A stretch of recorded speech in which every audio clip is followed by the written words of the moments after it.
नमस्कार दोस्तों। CTET MPTET REET के जितने भी अभ्यर्थी हैं उनके लिए देखिए मैथमेटिक्स में से आप जो शिक्षण शास्त्र का पोर्शन आता है और जो न्यूमेरिकल पोर्शन आता है उसके लिए हमने ये सीरीज स्टार्ट की है। पहला यह वीडियो कोर्स है, आपको अच्छा लगे तो लाइक कर दीजिएगा। और लाइक देखिए, इस वीडियो कोर्स पर 100+ लाइक जाते हैं तो ही आपका अगला जो वीडियो कोर्स है वो लॉन्च किया जाएगा। तो सशर्त है आप बिल्कुल इसको देख लीजिएगा। केवल आप इस वीडियो को 5 से 6 मिनट देखिए, आपको अच्छा लगे तो पूरा एंड तक देखिएगा और लाइक करिएगा। देखिए स्टार्ट करेंगे। जितने भी देखिए अभी तक टेट एग्जाम हुए हैं उनमें यहीं से आपका क्वेश्चंस बनते हैं, बिल्कुल बेसिक। 30 में से 30 यहाँ से आएंगे। केवल 5 मिनट देखिए आप। देखिएगा सबसे पहला जो आपका क्वेश्चन बनता है पेडागोगी में वो यहां से बनता है। देखिएगा गणितीय विषय वस्तु के अध्ययन का महत्व से रिलेटेड क्वेश्चन आता है, जिसमें कहा है देखिएगा गणित में मात्रात्मक तथ्यों और संबंधों का अध्ययन किया जाता है, इसलिए इसे तार्किक विचारों का विज्ञान भी कहा जाता है और मस्तिष्क का विज्ञान तो इसे कहते हैं ही हम। और यहाँ पर आपका कहा है कि जो मात्रात्मक तथ्य और संबंध स्थापित करते हैं इसलिए इसको क्या कहेंगे, तार्किक विचारों का विज्ञान भी कहेंगे। आया समझ में? टू द पॉइंट बताऊंगा, मैंने खुद ने पढ़ रखी है ये चीजें और मैं आपको रिकमेंड करूंगा इनको पढ़ने को। चलिएगा देखेंगे यहां पर समझ में आया। मात्रात्मक तथ्य है और संबंध है, उनको आपका अध्ययन के रूप में तार्किक विचारों का विज्ञान कहते हैं हम गणित को। बात करेंगे नेक्स्ट क्या है। देखिएगा गणित के विषय वस्तु संख्याओं एवं गणनाओं पर आधारित है। बिल्कुल सही बात है। इसमें मापतोल होता है, मापन होता है, परिमाण होता है, दिशा का विज्ञान होता है, सब कुछ गणित की विषय वस्तु में शामिल है। आया समझ में? दैनिक जीवन में भी गणित की समस्याएं आती है हमारे सामने। बालक देखिए संख्याओं को समझता है, जो रोमन संख्या है, संख्या पद्धति है, संकेतांक है, साधारण भिन्न है, दशमलव भिन्न है, लंबाई मापन, सब कुछ यह गणित का पूरा जो मैटर है वह आपका समझता है बेसिक के रूप में। आया समझ में? नेक्स्ट देखिएगा आपका क्या महत्वपूर्ण है वही चीजें मैं बता रहा हूं आपको। केवल पूछा जाता है गणित विषय वस्तु के अध्ययन से बालक में नियमितता आती है। देखिएगा पेडागोगी का क्वेश्चन है, नोट करिएगा। सभी पेन कॉपी लेकर ही बैठिएगा और नोट करते चलना है जो जो मैं चीजें बताऊंगा। यहां पर कहा है कि नियमितता, एकाग्रता, क्रमबद्धता एवं विविधता जैसी विशिष्ट आदतों का निर्माण होता है। कहां से? गणित विषय वस्तु को आप सोल्व करेंगे तब आप में ये गुण जो है विकसित होंगे। कौन कौन से? नियमितता आएगी, एकाग्रता आएगी, क्रमबद्धता आएगी और विविधता आएगी, और विशिष्ट आदतें इनको ही मिलाकर आपका विकसित होगी। आइडिया समझ में? नेक्स्ट देखिएगा कहा है गणित शिक्षण से ही उनमें स्पष्टता, शुद्धता, सत्यता, आत्मनिर्भरता, तर्क, चिंतन, विवेचना, विश्लेषण, कल्पना एवं स्मरण आदि गुणों को विकसित किया जाना संभव है। देखिएगा जहां जहां से क्वेश्चन बनते हैं वही चीजें मैंने बताई आपको। कहा जाता है कि जो गणित के माध्यम से बच्चे में विवेचना, चिंतन करने की क्षमता विकसित होती है, कल्पना शक्ति विकसित होती है, स्मरण करने का गुण विकसित होता है, ये सभी चीजें यहां से आई। नोट करते चलिए साथ के साथ में। देखिएगा संख्या पद्धति से रिलेटेड क्वेश्चन आता है, 1 या 2 नंबर के क्वेश्चन होते हैं। क्या कहा है? देखिए संख्या पद्धति के अंतर्गत गणित की प्रारंभ संख्या बोध अथवा गिनती गिनने से प्रारंभ होती है। मतलब जीरो से इन्फिनिट नंबर ऑफ जो आपका संख्या या न्यूमेरिकल्स आप सीखते हैं, क्वेश्चंस को आप देखते हैं, सबसे पहले आप परिचित होते हैं गिनती सीखने से। और संख्या पद्धति और पूरा जो आपका मैथ्स है या मैथ्स पेडागोगी है वो इन नंबर्स पर ही आधारित है। तो क्या कहा है? गणित का प्रारंभ संख्या बोध, मतलब बच्चे को बताया जाता है कि ये 0 है या 1 है, 2 है, इस तरह से। और गिनती सीखना या गिनती गिनने से संबंधित है। इतना आया समझ में आपको? चलिएगा नेक्स्ट देखिए बढ़ेंगे। सभी नोटबुक में नोट करिए जो जो चीजें मैं बता रहा हूं आपको। देखिए बात करेंगे नेक्स्ट क्या पूछा जाता है आपसे। हिंदू अरेबिक जो संख्यांकन पद्धति है वहां से एक क्वेश्चन आता है जो आपका 0, 1, 2, 3, 4, 5, 6, 7, 8 तथा 9 का प्रयोग से संबंधित है। हिंदू अरेबिक संख्या पद्धति जिन्हें हम क्या कहते हैं? अंक कहते हैं। आया समझ में? 10 संकेतों द्वारा प्रयुक्त इस पद्धति को दार्शनिक पद्धति भी कहते हैं, जिसमें 0 से आपका 9 तक अंक शामिल हो उसे क्या कहेंगे? हिंदू अरेबिक संख्यांकन पद्धति या दार्शनिक पद्धति, जिसमें 0 से 9 तक आपका क्या हो? अंक हो। आइडिया समझ में? चलिएगा इतना समझ में आ चुका है तो मैं आगे बढ़ूंगा, चलिएगा बिल्कुल आगे बढ़ेंगे। अब देखिएगा महत्वपूर्ण क्या है, मूल संकेतों से रिलेटेड क्वेश्चन आपका पूछा जा सकता है। देवनागरी अंक जो हम पहले पढ़ते थे, अभी तो ज़्यादातर जो हमारी पीढ़ी के जो साथी हैं वो अंतर्राष्ट्रीय जो अंक है इसी को फॉलो करते हैं, देवनागरी अंक ज़्यादा नहीं आते हैं, आते हैं तो बहुत अच्छी बात है। ये आपका मूल संकेत है गणित के, ध्यान रखिएगा, क्वेश्चन यहाँ से भी आपका बन सकता है, बहुत ही इंपॉर्टेंट है यह। नेक्स्ट देखिएगा, जो गणना कार्य है वो किस प्रकार से होता था, देखिएगा प्राचीन काल से ही गणना कार्य संख्या जो गिनती है वह इनका आधार जो है वो तैयार किया गया है। किस तरह से, पहले जो सबसे महत्वपूर्ण, पहली बार ईसा में 2000 वर्ष पूर्व बेबीलोन के लोग आपका देखिए फूलों से सहायता लेकर गणित को सीखे हैं। ऐसे समझ में, इस प्रकार से एक फूल गिना, दो फूल गिने उन्होंने, तीन गिने, चार गिने, इस तरह से गिनती सीखी। फिर आता है आपका देखिए जो रोमन या रोम के निवासी है, यह जो रोम के निवासी है इनकी देन है ये रोमन पद्धति, रोमन संख्या पद्धति। आया समझ में, इस तरह से ये संख्या पद्धति से आपसे क्वेश्चंस बनते हैं और एग्जाम में पूछे भी जाते हैं। ज़्यादातर क्वेश्चन आपका यहाँ से बनते हैं, LCDM, L 50, C 100, D 500 और M आपका 1000 या 1000 से संबंधित है। ऐसा समझ में, देखिएगा रोमन प्रणाली में 6 को इस तरह से लिखा जाता है, 7 को आप समझेंगे, 8 को समझेंगे और 9 को समझेंगे। इसी प्रकार से L, X तथा C और M का संकेत भी आप समझेंगे। बिल्कुल इन सभी को आप बेसिक है, बिल्कुल समझना आपको आवश्यक है। इस तरह से देखिएगा 2 को किस तरह से दर्शाया गया है, 3 को किस तरह से दर्शाया गया है, 20 को, फिर 30 को, फिर 200 को, एक C आपका होता है 100, ये वाला, ठीक है। 2 C होते हैं 200, 300 को दर्शाते हैं 3 C के माध्यम से, और एक M के द्वारा 1000 को दर्शाया जाता है, और 2 M के माध्यम से 2000 को दर्शाया जाता है। इतना आया समझ में आपको, आई होप अच्छे ढंग से आप बिल्कुल समझ गए होंगे। और देखिए ऐसे ही बिल्कुल सिलेक्टेड पॉइंट पढ़ेंगे आपका जो एग्जाम में पूछे जाते हैं। बात करेंगे नेक्स्ट आपका क्या पूछा जाता है, देखिएगा जो रोमन प्रणाली है उसको हम उपयोग में क्यों नहीं ला रहे हैं आज के समय में, इसका आपका दोष क्या है, देखिएगा ये भी जानना जरूरी है आपको। तो देखिएगा 2 से 3 दोष आपका समझ लेंगे, आपको समझ में आ जाएगा। इस प्रणाली में जोड़, बाकी, गुणा और भाग मूलभूत संक्रियाएं संभव नहीं है। आप रोमन जो प्रणाली का उपयोग करेंगे उसमें आपका देखिए हासिल वगैरह नहीं होता है। सबसे बड़ी बात तो ये हो गई, यहाँ से क्वेश्चन आपका बनता है कि इसमें हम हासिल नहीं ले सकते हैं, सबसे बड़ी बात। फिर छोटी छोटी संख्याओं को तो सरलता से प्रकट कर सकते हैं, परंतु बड़ी संख्याओं की तरफ हम जब बढ़ते हैं तो ये जटिल प्रक्रिया हो जाती है। बहुत अच्छा उदाहरण है, दोनों ही आपका नोट कर लीजिएगा आप, आपको आइडिया रहेगा कि किस तरह से रोमन पद्धति का एक सीमा तय की गई है, एक लिमिटेशन है उनका। फिर बिना कटी रेखाओं के आधार पर यह कहना कठिन है कि संख्या क्या होगी। ऐसी बहुत सी संख्याएं हैं जो हम नहीं जानते हैं, सरसरी तौर पर या कहें ऊपरी तौर पर जो हम 1000 तक के साइन जानते होंगे, पर उससे ऊपर फिर कठिनाई होती है हमें।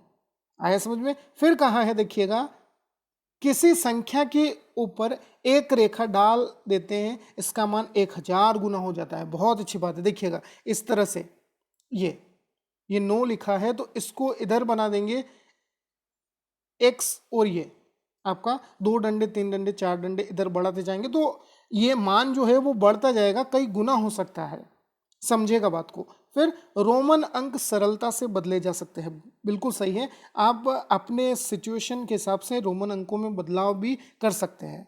फिर देखिएगा क्या कहा है हमसे, गिनती के अभ्यास से रिलेटेड आपसे क्वेश्चन आते हैं जो बेसिक आपका 1 से 9 तक के जो गणना अंक होते हैं उनका ज्ञान आपको होना चाहिए। यह आपका बेसिक जो प्राइमरी स्तर के बच्चों के लिए, आप क्यों पढ़ेंगे इनको, आपको क्यों पढ़ाई जा रही है, ये चीज़ें समझना है सबसे पहले, क्योंकि आप टीचर बनने जा रहे हैं और आपको बच्चों को ये चीज़ें बतानी होगी। किस तरह से बताएंगे, जब आप पढ़ेंगे ही नहीं इन चीज़ों को तो कैसे बच्चों को बताएंगे। तो यह बेसिक चीज़ें आपको इसलिए जानना जरूरी है। यह गिनती के अभ्यास का जो ड्रिलिंग होती है, काउंटिंग की, गणित के अभ्यास का, यह इस तरह से दर्शाया जाता है कि आप वस्तुओं के माध्यम से बच्चों को पढ़ाएं, सिखाएं उनको मूर्त रूप से उदाहरण देकर। बात करेंगे, देखिएगा क्या कहा है इधर, बहुत ही महत्वपूर्ण, बालक इन फूल या अन्य मूर्त वस्तुओं को देखकर एक फूल को एक कहेगा, बिल्कुल इस तरह से उसको संकेत मिलेंगे। 2 फूल को 2 कहेगा, 3 को 3 कहेगा, 10 को 10 कहेगा, फिर 11 को 11, 12 को 12, इस तरह से वो गिनती सीखता चला जाएगा। इतना समझ में आया? आई होप आपको समझ में आ चुका होगा। नेक्स्ट बढ़ेंगे, देखिएगा अब कुछ मनोवैज्ञानिक क्या मानते हैं गणित को, उनका क्या व्यू है उसको देखेंगे। मनोवैज्ञानिकों ने गणना अंकों का ज्ञान कराते समय स्थूल वस्तु का ही प्रयोग किया है। स्थूल माने क्या होता है? ऐसी छोटी छोटी वस्तुएं जिनका प्रयोग आसानी से हो और वह हमारे आसपास के वातावरण में भी आसानी से मिल सके। अब देखिएगा इन सूक्ष्म बातों का भी ध्यान यहाँ पर दिया गया है। इस संबंध में हर्बर्ट स्पेंसर का यह कथन नोट करिएगा, पाठ का आरंभ स्थूल वस्तुओं से किया जाए और उनका अंत सूक्ष्म बातों से हो। बिल्कुल छोटी छोटी या हमारे आसपास के जो छोटे छोटे आपका उदाहरण है, वस्तुओं के उदाहरण दिए जाए जो बच्चों के पारिवारिक और सामाजिक जो वातावरण है उससे संबंधित हो, यह कहना चाहते हैं हर्बर्ट स्पेंसर। आया डियर समझ में? बहुत ही महत्वपूर्ण। इस संबंध में आपका पेस्टोलॉजी ने क्या कहा है? ऐसी वस्तुओं के माध्यम से शिक्षा प्रदान की जानी चाहिए जो बालकों के संपर्क में आती हो तथा जिनका बालकों की रुचि, भावना और विचारों के साथ तात्कालिक संबंध हो। यही आपका गणित है। उच्च प्राथमिक और निम्न प्राथमिक स्तर पर बच्चों को आप गणित कैसे सिखाएंगे? इसी प्रकार से सिखाएंगे कि बच्चे के वातावरण और बच्चे के संपर्क में आने वाली वस्तुओं को आप ज़्यादा से ज़्यादा यहाँ पर बढ़ावा देंगे उनको और उनका प्रयोग करेंगे, ऐसा समझो, जिससे कि बच्चा आसानी से सीख सके। ये ध्यान रखना है अपने को। देखिएगा फिर क्या कहा है, बालकों की शिक्षा सदैव स्थूल वस्तुओं तथा तथ्यों से होने चाहिए। बिल्कुल सही बात है। छोटे छोटे उदाहरणों के माध्यम से आप बच्चों को पढ़ाएंगे, न कि परिभाषाओं तथा नियमों से। पहले बच्चों को आप उदाहरण देंगे, उदाहरण के माध्यम से ही तो आप नियमों की ओर बढ़ेंगे। कौन सी शिक्षण विधि कहती है, आप पढ़ चुके हैं ये चीजें, पहले उदाहरण देना और फिर आपका नियम बताना। ये यहाँ कहना चाहते हैं पेस्टोलॉजी महोदय, जो कि आगमन विधि को बढ़ावा दे रहे हैं। इतना समझ चुके होंगे आप। आई होप अच्छे तरीके से आप बिल्कुल समझ चुके होंगे। नेक्स्ट बढ़ेंगे, देखिएगा क्या कहना चाहता है।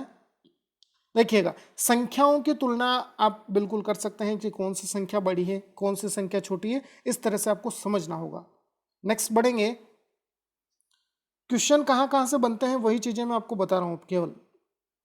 देखिएगा आपका असेंडिंग ऑर्डर और डिसेंडिंग ऑर्डर को समझना होगा। इससे रिलेटेड भी क्वेश्चन बनता है, सीटेट में तो जरूर आता है। देखिएगा यहाँ पर आरोही क्रम क्या होता है, इस क्रम में सबसे पहले सबसे छोटी संख्या को लिखा जाता है। इस तरह से 65,342 ये उदाहरण दिया है, इस तरह से समझेंगे। फिर छोटी से थोड़ी बड़ी संख्या, फिर बड़ी, इस तरह से अंत में सबसे आपका बड़ी संख्या को लिख सकते हैं। यहाँ पर आया डियर समझ में? बहुत ही इंपॉर्टेंट क्वेश्चन कहेंगे इसको। चलिएगा देखिएगा यहां पर आपको समझ में आ चुका होगा। तो यहां पर इकाई के अंक से हम बढ़ेंगे इधर, इस तरह से आया समझ में? नेक्स्ट देखिएगा, दी हुई संख्याओं में आरोही क्रम होगा, इस तरह से सबसे छोटी, फिर बड़ी, फिर बड़ी, फिर बड़ी, इस तरह से यह आपका आरोही क्रम हुआ। आया समझ में? नेक्स्ट बढ़ेंगे, देखिएगा।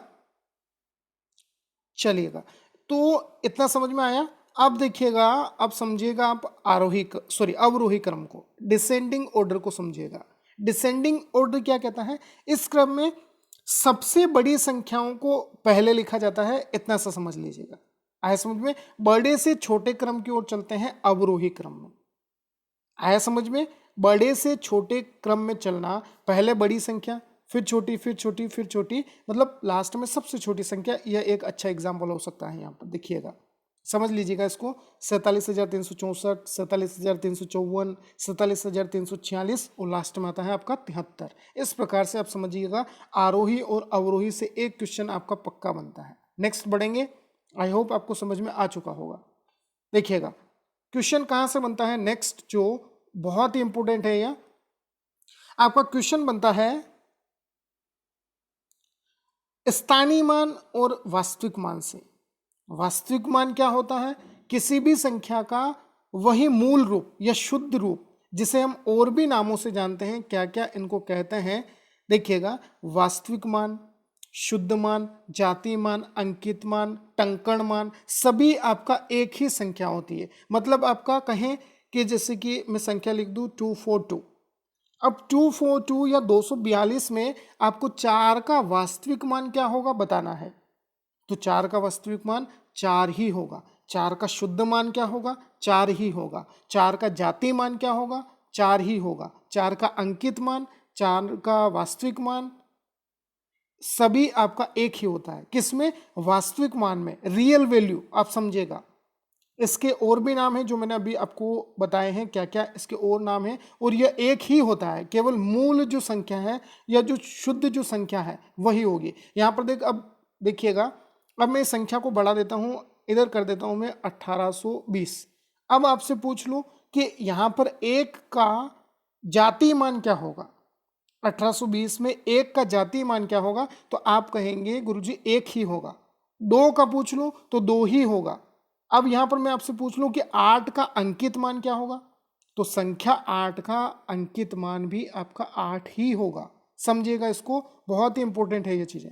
देखिएगा नेक्स्ट आपका आता है एक क्वेश्चन, तो आपको हर ये कहेंगे प्रत्येक टेट एग्जाम में मिलता है, वह आपका मिलता है स्थानीय मान से या स्थानिक मान, इंट्रिंसिक वैल्यू कहते हैं जिसे हम। देखिएगा, अब किसी भी अंक का वह मान जो उस स्थान विशेष की स्थिति के अनुसार बदलता रहता है, देखिएगा उसे स्थानीय मान कहते हैं। जैसे यहाँ पर 19, 23, 78 तथा 46 के विभिन्न स्थानीय मान दिए गए हैं। अब देखिएगा इसी तरह से ये पूरा टेबल जो है दर्शाया गया है आपका। यहाँ पर देखिएगा ये पूरी एक संख्या दी गई है आपको, संख्या पद्धति 10 करोड़ तक, इकाई से 10 करोड़ तक आपका मान दिए गए हैं सभी। अब आपसे ये पूरी संख्या दी है 19, 23, 78, 46, 5। अब आपसे इस संख्या में पूछ ले 8 का मान, तो 8 का मान आप बता देंगे 8000। इस तरह से आगे बढ़ते जाएंगे और आप मान बताते जाएंगे, यही आपका स्थानीय मान है। आया समझ में? आप थोड़ा और इसको समझेंगे अपन, ये यहाँ पर दिया है देखिए बहुत ही अच्छे ढंग से।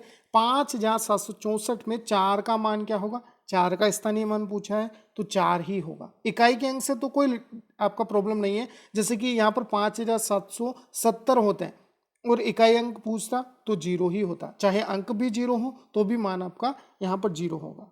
4 होते हैं यहाँ पर तो इकाई का अंक 4 होता। इकाई के स्थान पर की बात कर रहा हूं मैं, 0 है तो 0 होगा और अन्य अंक है तो वो केवल अंक ही होगा। आया समझ में? देखिएगा नेक्स्ट, इकाई के अंक में 1 का गुणा करते हैं, दहाई के अंक में 10 का गुणा करेंगे, फिर आपका सैकड़े के स्थान पर आपका 100, हजार के स्थान पर 1000, इस तरह से आपको। और यहां पर देखिए एक और क्वेश्चन बनता है, यहां पर बहुत अच्छा क्वेश्चन है। क्वेश्चन बनता है आपका विस्तारित रूप से रिलेटेड भी क्वेश्चन बनता है, मैंने देखा है एग्जाम में आया हुआ है पहले। देखिएगा विस्तारित रूप से किस तरह से क्वेश्चन बनता है। जैसे ये संख्या दी है मैं 4386।